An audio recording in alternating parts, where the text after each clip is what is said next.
what's your outlook with this whole language, This is war, a deeply, controversy, this whatever? is a deeply problematic, troubling issue for all of India, and people should wake up to it. This is how every fascist movement But they're and saying it's not- genocides. but they're No, no, saying no, it's let me not finish, imposition. Let me finish. Let Yeah, me make finish. your It point. is linguistic when you are being discriminated against on your linguistic identity. That is the beginning of the end. Okay. So when you see what is happening with Bengali migrants all over India today, there's no law. There's an illegal May 2nd, 2025, an illegal MHA notification that was sent to just the BJP ruled states, not to the chiefs. Our own chief secretary didn't even know about it. And it basically allowed them to go pick up anybody they wanted and detain them for 30 days on the pretext of verification. Now, you're a migrant worker who's working everywhere. If you see all of us, now in Gurgaon, for example, who are the residents of Gurgaon?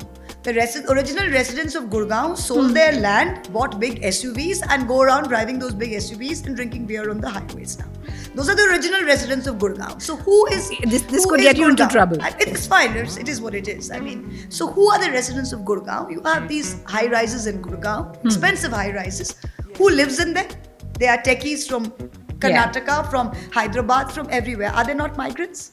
Why are they not called migrants? Because they're rich and they have a higher salary. So anyone who doesn't belong, who has come out of their state in search of work, is technically a migrant. Yes or no? Yeah.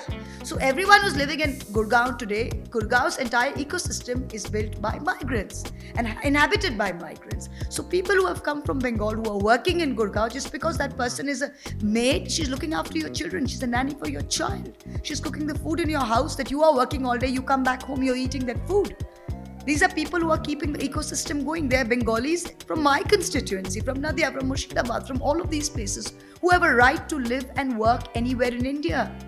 Article 19D, fundamental right. Article 19G, the right to profess any livelihood and the right to go anywhere freely within the territory of India are fundamental rights. How can you say you're speaking in Bengali, you're a Bangladeshi, and you've got to prove it? Who are you? Who are you?